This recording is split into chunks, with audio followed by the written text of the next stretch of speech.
I'm just a sinking ship, and you're just a pair of lips that I've lost in the moment. All I want is for you to come back. Now I'm caught in the middle of life, and I need you.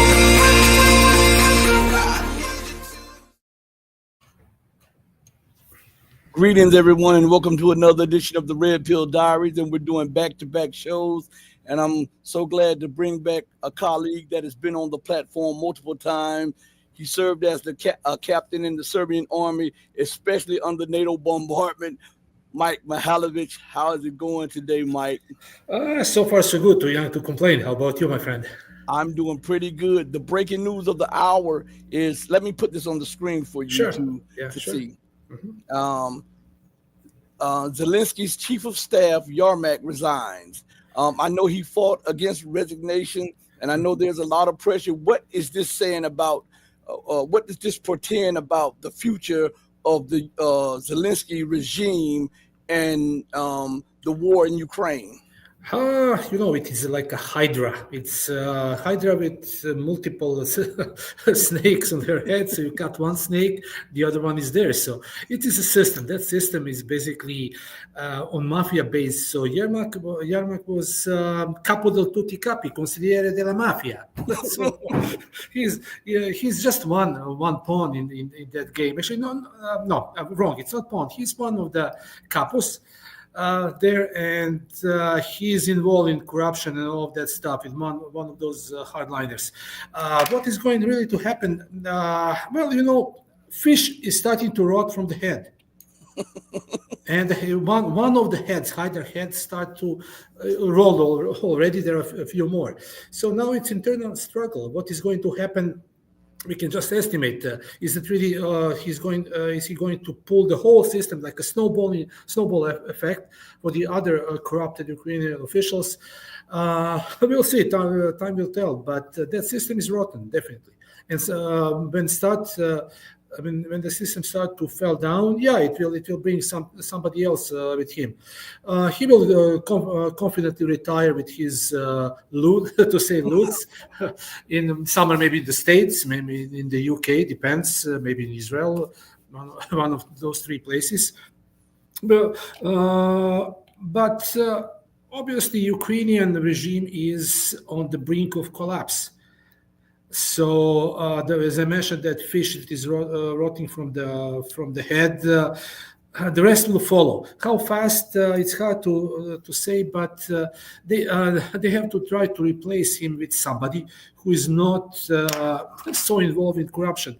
But you know what? It's hard to find anybody there. So definitely Ukraine is the most corrupted country in the Europe after Serbia is right after. So it's a Serbian. I'm saying the regime in Serbia is corrupted as well. Are they most corrupted country in the world? No, but I don't want to say the country who is most corrupted. Since you touched on Serbia, let's go to Serbia for a minute. Yeah. That's your homeland. Yeah. That's a place that you defended against NATO bombardment for a while. I mean, you guys held out against NATO bombardment for a while, and had you had more modern weapons, you could have done more damage, and you get the credit of shooting down a stealth bomber also. What was this comment about the corruption in Serbia right now? Speak to that. Yeah, so the issue is that after fall of Milosevic, former President Milosevic, whoever come after, they're actually they're coming from the pond, which was created by the Western intelligence. They were just hand placed on this particular position, and whoever is coming after, they're all small players in the big games. So intelligence services, they created them.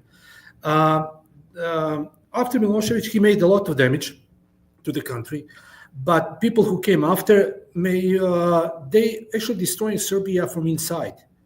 NATO couldn't break us. They can destroy bridges, plants, whatever, but they will never attack on land, because there is no chance that they can succeed. But what they've done, they simply created their own political figures. Both opposition and ruling party, they're all part of the same pot. They're all coming from the same pot. You can't find few people who are really honest. And this is the problem with those countries. Whoever come to the power, they start to steal. It's like organized theft. We have mafia that's ruling the country. Current President Vučić and his henchmen, they're mafia. They're simply mafia. They rule. They're robbing their own country. They replace with somebody who is, let's say, favor on the West. What is going to happen? They're going to play the same game. The system is rotten. That system needs to be cut. Need to be eradicated. And not only Serbia, but some other countries like Romania, like Bulgaria. All of those small countries, they need radical changes to bring really some people who will first look at the national interest and on their own private interests. In Ukraine, one corrupted government was ousted 2014, and even worse corrupted government came after. And it is simply repeating. All of those people are simply players in the one big game, intelligence game. Opposition and their opponents, they're coming from the same pot. Imagine how intelligence service, for instance, MI6 working. They will select and breed for years leaders of so-called opposing political parties. But at the end, they're all playing under the tunes of the same music. We are ruled by military-industrial complex and intelligence services. And if somebody from those political parties, which are now in those countries that I mentioned, and many others, they said, "Oh no, they're independent." No, that's not true. They're all part of the same game, one big game. Except, for instance, Russia and China. They're on their own. But all other countries, look at what's happening in Europe. I mean, those guys are idiots. Their leaders are idiots. They're looking first interest for Ukraine, then their own people. And Europe is sinking. When Biden was in power, he almost destroyed the U.S. But Trump is now trying to do something, but they're all playing under the same tunes, just a different speed, different rhythm. So I was going to say, Vučić, is he more, because sometimes he tries to pretend that his bond with Russia won't break, but he's double dealing behind closed doors and with the EU and with the US. How long can that last before Russia shuts the door on him? Hard to estimate exact time, but you know what? His time is his clock is ticking. His time is very limited. But who is going to replace him? I mean, opposition. They are basically the same. They're coming from the same pot. You simply don't have valuable politician that will put country interest and national interest in front of their own private interest. Vučić, he basically sold Serbia to corporations. They sold some corporations like Chinese companies, but he's sitting on the two chairs. He's trying to sit on the two chairs.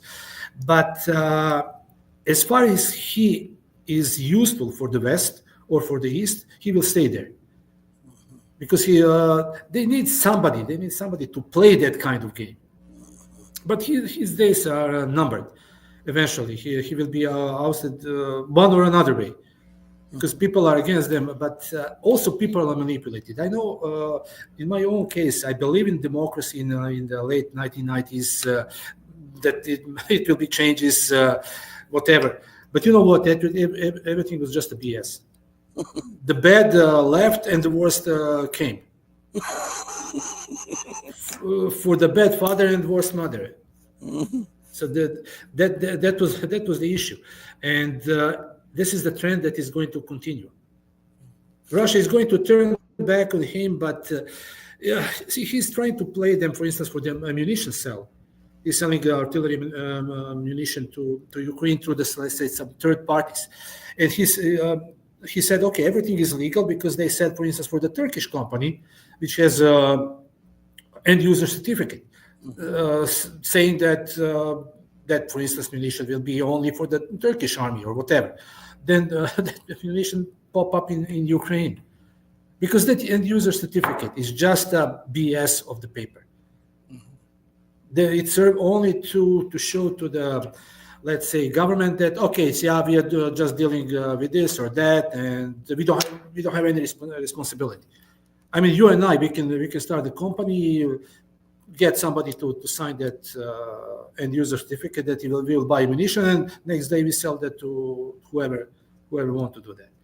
Of course, you have to be part of the game, because you need to pay your contribution to the big guys. And intentionally, I said the big guy. We know who the big guy was before.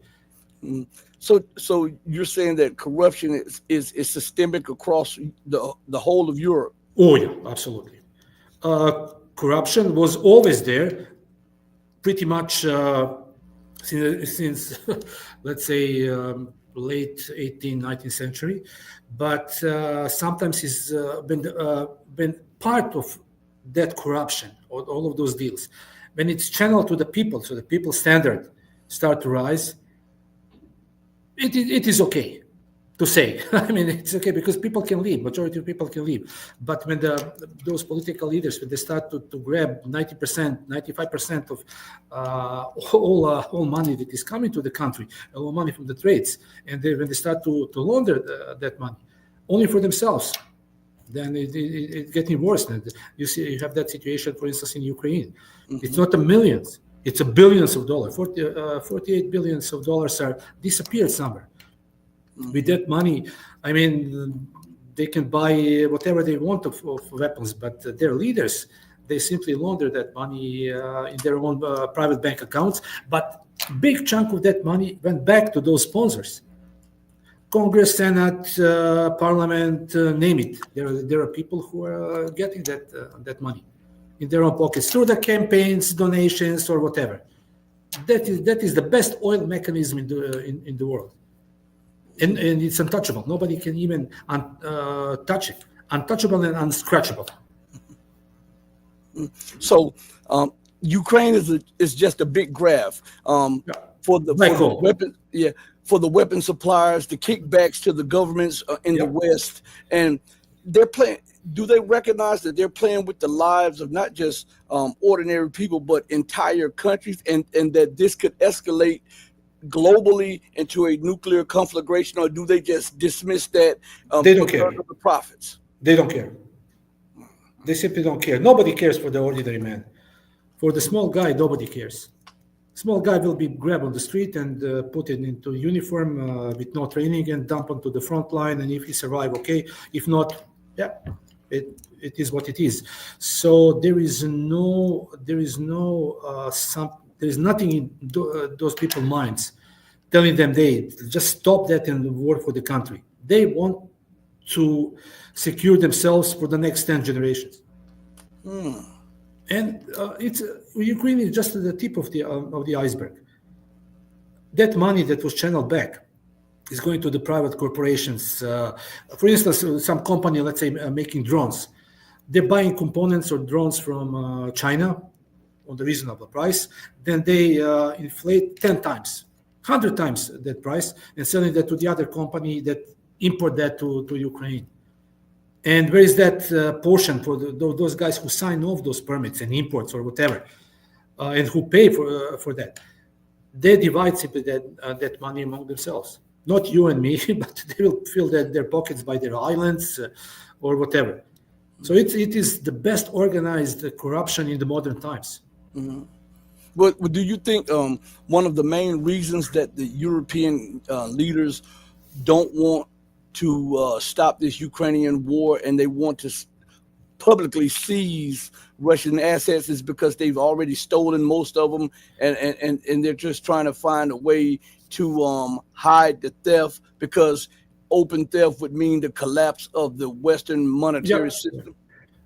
So, I mean, I think that it's inevitable. If they really try to channel that money, Russian assets, to Ukraine, that will be theft. That will be international theft. And after that, nobody's going to put their money anymore into Europe. So all other countries will simply withdraw their money, and that is collapse. And you know what? Collapse of the EU is, there's nothing wrong with that. Nations should go back to their own currencies and take their own interests, not for some fictive parliament in Brussels, whatever, which neocons or warmongers. Whatever, mafia is just a kindergarten for Italian mafia, Sicilian mafia is just a kindergarten for the EU. Mm-hmm. They can even it's not tenfold, it's hundredfold, thousandfold of the theft. What they're doing. Russian assets is there, and Russia is going to retaliate. Russia is going to seize all Western companies, whatever is there, and it's about 300 billion. It's even more. But Europeans, they need the money. They need money to pay Ukraine, because Ukraine is collapsing on itself. So they need to prolong this war. It is a must to prolong this war. Peace is bad. Peace is simply bad for EU. If they prolong this war, they can try to flip money left and right. But peace is not working for EU. And honestly, peace is not working even for the U.S. corporations, because they're sending money for them. Mm-hmm. Therefore, not maybe directly, but U.S. military will ship whatever is there in their warehouses to Ukraine. Then it will place the orders to military industrial complex for the new stuff. And $1 trillion budget, you can buy a lot of things. Besides, let's say, maintaining 800 or 900 military bases. It is one really probably the biggest game in the world with that. And there is no way that they can collapse Russia, not militarily nor economically. They're talking about that, but Russia turned to China. Now you have a polarized world: China, Russia, India, BRICS countries, plus North Korea, which is which is manufacturing for ammunition. So Russia, if by any chance Russia is not manufacturing ammunition, North Korea can cover a lot of them. Imagine that the 6 million shells or 6 million tons of ammunition they can fabricate in a few months. How much ammunition can be fabricated in the West? Canada can fabricate 12,000 shells per month. It's enough for the week, not even for a week. One battalion can fire that quantity for a week. But in Ukraine, this is less than a day, ordinary day of fighting. So yeah, the EU, they need to find the funds. They need to do something. They will definitely try to steal. But that money, if they steal something, that money will not be given to Ukraine. They're going to split that money among themselves, and Ukraine will get maybe 10%, 20%. So Russia, you spoke about Russian holding European assets. Mm-hmm. I spoke about this maybe a year or two ago when and it didn't make the news when President Putin signed into law that European assets could not be withdrawn out of Russia without a decree. A presidential decree, and from what we learned is that what Russia holds in European assets exceeds what Europe holds in Russian assets. So, if the European Union openly steals this, or Russia says all bets are off, and then could that be the precursor to the total collapse of the European Union, and not just the European Union, but dollar hegemony, because all of that is tied together. First, that thing. The other thing is you're absolutely right with that. And the other thing is petrodollar. Petrodollar is something which is used for the trade oil, but BRIC countries that start to trade in their own national currencies. Mm-hmm. So if two things may happen, if the EU tried to steal the money, so the chunk will fell on Brussels, on Belgium. The other thing will be if the petrodollar fell, it means the game is over. Mm-hmm. It will be probably a very, very big war, because they need to. This is the only way how the West can stop it. So petrodollar and the Russian asset is actually less, but it will collapse the EU. But if the petrodollar is eliminated completely in the international trade, game over. I hear that Russia and China now are settling most of their trade in yuan and in rubles. I think it's up to 95% being. And now, just a few days ago, India announced that it would tie its system, its financial system, to the Russian system, which is already tied to the Chinese system. Which the Chinese system is already internationalized. That's why you have Nigeria and all of these other countries selling oil. And doing trade in yuan, and maybe this is why the United States is after Venezuela, after Nigeria. Exactly, I wanted to say that, because Venezuela is milk cow, and if the United States can dispose Maduro and replace complete leadership one or another way, at least they can have a lot of they can sit on a lot of oil. So something is going to happen with Venezuela. And this comes out of desperation from the empire. This because people think that this is deep strategic thinking by Donald Trump and his group, but I believe it comes directly from desperation, because Venezuela has already been selling oil to China in yuan. They've already had a trade deal with Iran. They're already trading with Russia, and they're talking about having Russian, Iranian, and Chinese investment companies to come in and extract the oil and refine it for them. And that would be a no-no, because Venezuela sits on the largest proven oil reserves in the world. And though it's expensive to extract, if Nigeria, think about the snowball effect. We see Saudi Arabia selling some oil in yuan. For Venezuela to sell that would mean that the U.S. dollar is no longer the world reserve currency, and this is unacceptable. And that's why Trump is now saying that he's fighting narco-terrorism. And there's nothing to do with narco-terrorism. It's simply, what is the name of that U.S. general lady? I forgot her name. It's not Erica. Doesn't really matter. She's the boss of the Southern Command, I believe. And I looked through one of her interviews. She simply said, it's economic stuff. Narcos has nothing to do with that. It's simply they simply want to take Venezuela because the oil. Simply not about people, not about import of drugs or whatever. We all know who is the boss for the old drugs and that stuff, who allows that to be done. So better not to mention that. But this is simply economic pressure on Venezuela to take national resources, and prevent. Beside that, prevent anybody else to even try to step in that. Who is else? China, Russia, Iran. And Mike, I was thinking about how the United States pushed this war in Georgia against Russia, and then they pushed the war in Ukraine. And notice that they strategically, before they did that, they got all of the nations smaller nations that traded with Russia, whether it was buying Russian military arms or whether it was trading like Libya and Iraq and all of this. And it seems like that they're following the same playbook with China, with Panama, trying to take the Panama Canal, going down and trying to undo the deals China has with Latin American nations, putting pressure on Brazil, then going into Africa, and now saying that Africa is Nigeria is killing Christians with nobody.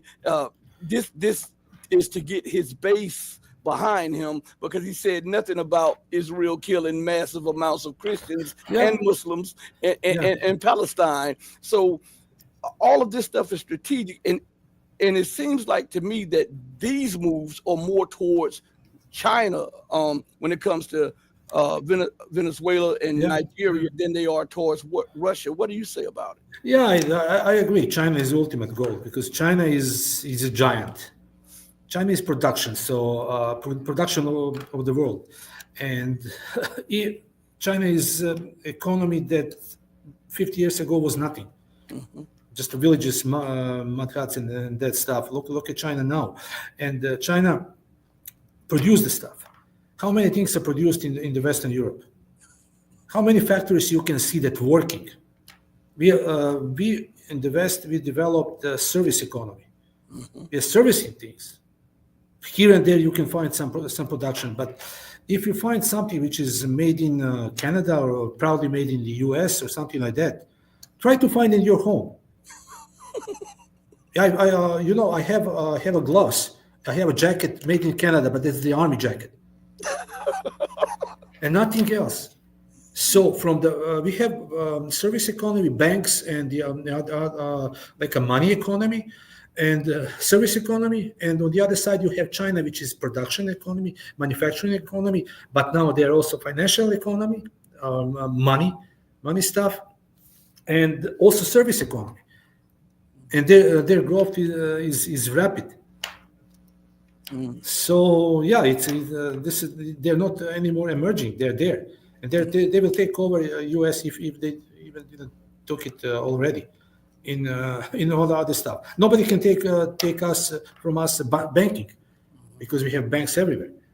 But you can't live for the money, and money that we have, it's like a virtual. We don't have those like a printed cash. Everything is like in the banks or in some number. But when you look at other countries, they have a gold. They have like a hard supported currencies. Yeah. And this is honestly, I'm military expert, not economical expert, but for my viewpoint, yeah, China is emerging. China emerged as a world power, and ultimate goal. If U.S. Government can control China, then it will be 100% hegemony on the world. But I think that time is a long time gone. I do too. I want you to pay attention. I'm going to play a clip from KJ Noah, and he, he's an expert on Asian affairs, and I have him on the show from time to time. And this is what he said about any move with the U.S.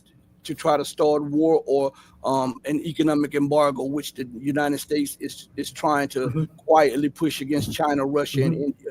This is what he has to say.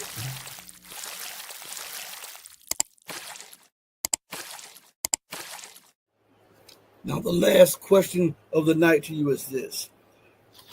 If war breaks out, we know, but I have to pose this question to you, because America is so dependent on China's export to the United States, and 93 to 95% of all goods on U.S. shelves and all the stores come from China or a subsidiary of China.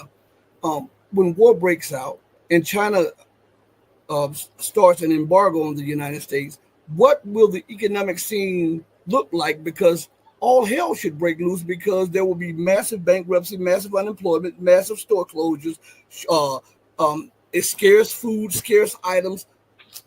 Where would this take America at home when war breaks out in Asia between the two superpowers? Let's just think about that a little bit. I gave you a small idea when I said that, there are 1,500, almost 1,600 companies that supply parts that the United States uses for air-to-air missiles or air-to-land missiles, right? So that gives you a sense. That's in a sector where they don't want that dependency. But if you think about everything else, you're absolutely right. The United States cannot live without China. There's a fundamental sense in which we are like conjoined twins, right? And if you separate the conjoined twins, you have to understand that it's the other twin, China, which has the beating heart and the liver and the brain, right? Right. So what's going to happen to the United States? That's exactly as as anybody could predict. Our economy is going to crash. Everything is going to be difficult. You think of your average car. Your average car has 30,000 components in it. A lot of those components come from China. Think of your jet, has 300,000 parts. A lot of those components come from China. So if you cut China out of the picture, yes, we have to be ready for chaos. We have to be ready for supply chains to break down completely. And during COVID, we got a small taste of what that was like. Not enough chips. We don't have cars, right? Building materials are short. Everything is short. But simply the fact is that the United States, in its kind of monopoly stage of economic development, decided that it was going to financialize everything. What I mean by that is that the US corporations decided that they were just going to ask people to give them money or demand money from people and not make anything useful. This is what we call a rentier economy. You just collect rents, right? Well, how do you collect rents? Essentially, you collect rents because you have the force to coerce other people to pay you rent, but you're still not creating anything productive. They sometimes say that GM is a finance company masquerading as a car manufacturer, right? I mean, they were making more money at one point from their loans than they were from selling cars. So there's a way in which the US has financialized its economy in incredibly non-productive ways. And therefore, it needs to have a productive substrata that's providing it everything it needs. And so if it decides to go to war against its productive subalterns, against its engine, right? Against, you're going to kill the goose, right? That lays the golden eggs. How is that going to work out for you? It's not. It's an act of madness. It's an act of suicide. And so that is what the ruling imperial elite have on the agenda. Why do they think this way? They don't think. They just believe. They're true believers. They believe that they are engaged in a war of good and evil. As Reinhold Niebuhr was the kind of architect of the Cold War, he said that we have to risk the end of the world in order to prevent the rise of the global south, of socialist movements. They honestly believe that.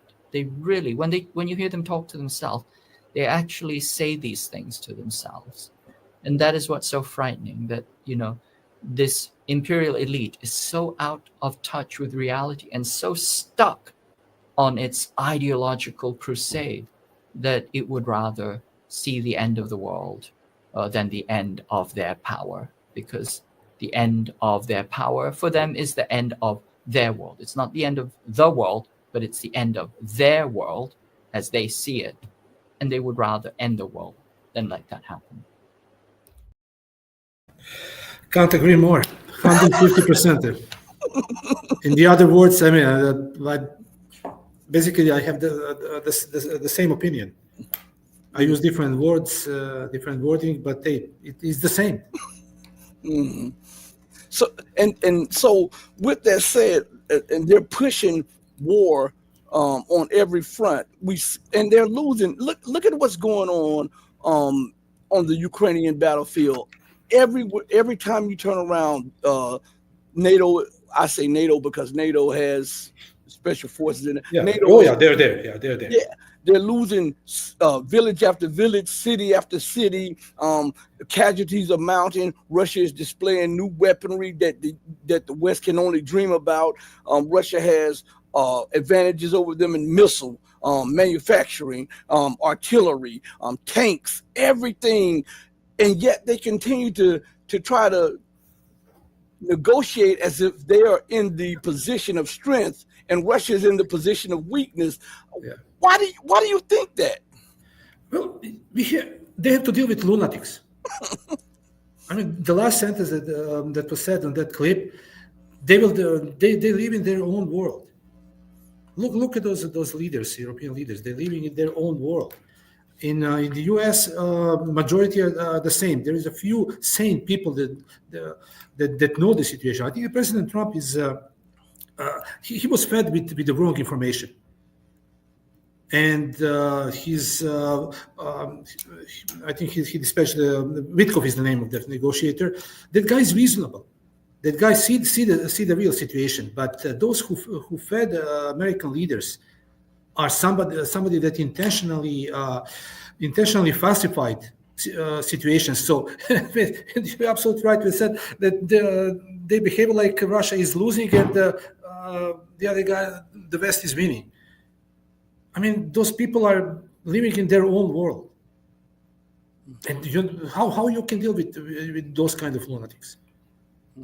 Just, I mean, let them talk, but situation in the field is completely different. And this war in Ukraine will be finished on the Russian terms, one or another way. But unfortunately, many innocent people on both sides will die for that. So that those corrupted warmongers and leaders can justify their existence in the West. But do you think that Russia will take Kiev and take Odessa? I ask this question a lot because, to me, strategically, to leave Odessa, it would be a folly for Russia's strategic thinking, because that would leave France, Britain, the United States hoping to set up military bases in Odessa to keep trouble going, and also to cut off the land bridge that Russia could have to Transnistria. And if Russia takes Odessa and Kharkiv and the rest of, then that would make the rest of Ukraine an unviable, untenable state, and it would become a financial burden on America and the EU. Yeah, that's true.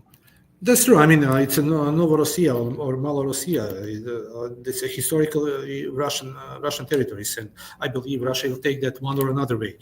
Either people, let's say, hypothetically, peace of Ukraine start tomorrow, and it will be elections. So the people, majority of Russian population, if they have a chance to vote for the secession from Ukraine, Odessa, Kharkiv, they will vote for that. But the West need this war to continue, because they hope, as I said, they have some imaginary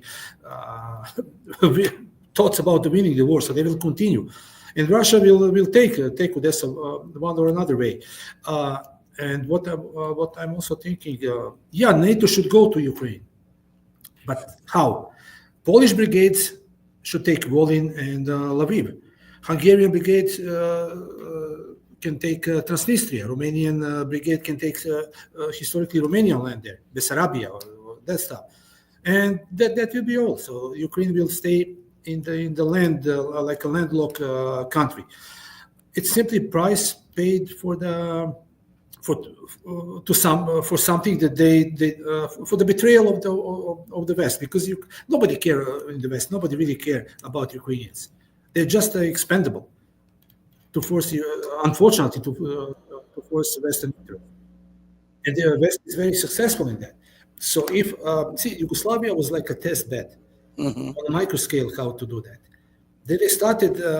Ultimate goal will be Russia, and after that China, because China also has a different nationalities.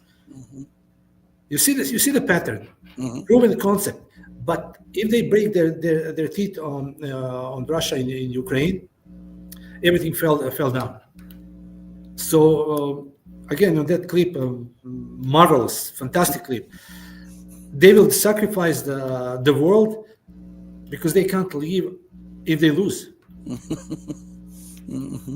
Yeah, so they did the same thing in the Sudan. They broke the Sudan up to South and North Sudan, and then Darfur, and because I think they want a lot of rump states. But back to Trump for a minute. People are saying, and I think a lot of people say that, Trump is pragmatic and he's trying to bring the war to an end. But my thing is this: I think more so that circumstances is forcing him, because he is looking at China. Of course, that is the ultimate stuff. He's reasonable, smart guy. He see that situation when he get the proper information. You see that the war is lost. For the West, the war in Ukraine is lost.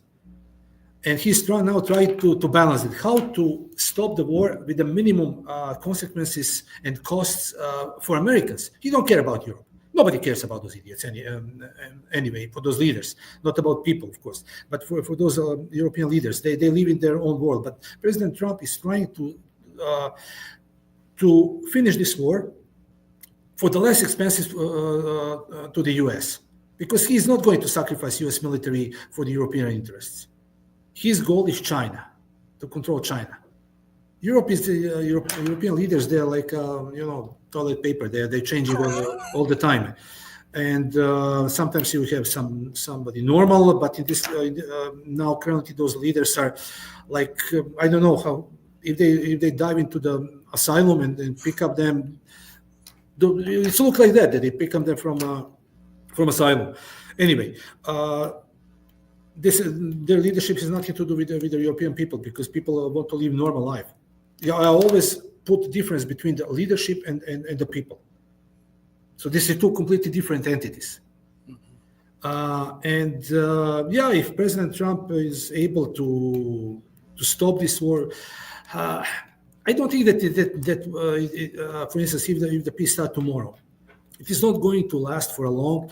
Because Russia insisted that the root cause need to be eliminated.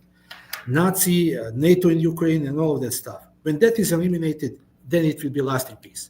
Until then, Russia is just going to push slowly but steady.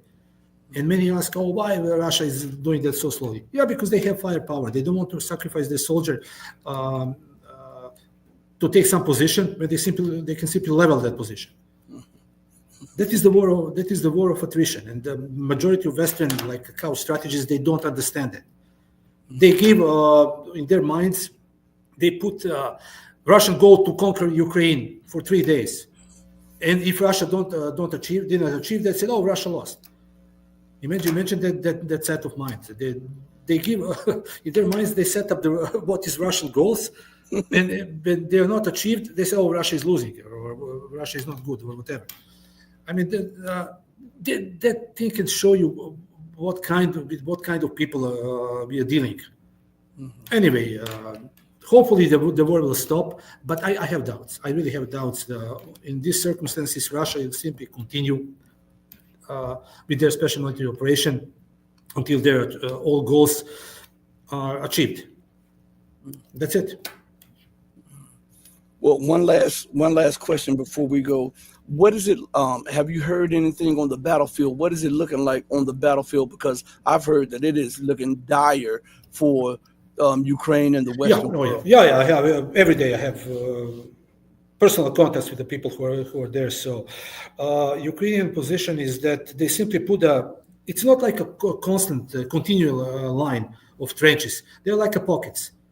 Ukraine is entrenched in the cities and in some the woodland areas. They're trying to hold it, but Russia is bypassing that. Whenever they see a Ukrainian position, they simply level it because Russia has the firepower, 100 times bigger than anything that West and Ukraine can do. So Russia simply pinpoint the location of bunker and level that bunker. Those like a city of Pokrovsk, Kupiansk, those are nodes, defense nodes. And once when they're lost to Ukraine, there is nothing to stop Russia until the Dnieper River. Everything is plain. So, Russia is simply doing that by 1,000 cuts to Ukrainian forces and NATO, because it is simply a level of war of attrition.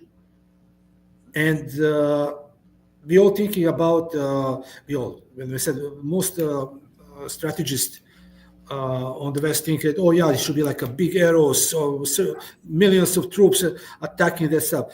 It's completely different. And those strategists and analysts, they can't find themselves to explain how that concept. Because Russia is doing what they're doing the best. So they will simply roll slowly but steady, not on one location. They will attack on 10 different locations at the same time. They will use overwhelming firepower to get it. And Ukrainians on the front line, they're suffering such a level of casualties. Last time that I checked, for instance, the body exchange, 1,000 Ukrainians, let's say 19 Russians. Of course, there are more Russians because they were evacuated. Russia is advancing, but it's 1 to 20, 1 to 100, 1 to 50. It's insane, simply insane what is going on there, and we don't getting information on our TVs. There's a reason why I stopped watching Western TVs. Actually, I don't want to watch TV except the weather forecast. But those news and that stuff, it's unbelievable what they're talking to us. When I see, for instance, some clips on the Twitter or some other media, our medias are charlatans, simply charlatans. Mm-hmm. Well, Mike, thank you again for joining me. My pleasure. Time, man. I'm going to send you the video after the show. I really appreciate everything, man, and you stay safe. Yeah, peace. Peace. Everybody, listen. Thank you for joining us on this platform. I want to say to you all, as I always say before we go off there, do right by others, not because there's some material gain or because there's some accolades behind it, but do right by others because it's the right, the humane, and the godly thing to do. Because even when no one else is watching you, remember, God Almighty is watching you. As my late, great, and beautiful mother would always say, God sits high on the throne of power, but he looks low. Know that I love each and every one of you who loves truth, but know that the love that I have for you will always pale in comparison to the love that the true and living God has for you. Until we next speak again, stay strong, stay true, but above all things, remember to stay righteous, because that's the only thing that's going to get you out of here. Hey, mama, your baby boy loves you more than life. Deuces, everybody. Thank you for joining me on another edition of the Red Pill Diaries, and hit the like button. Peace.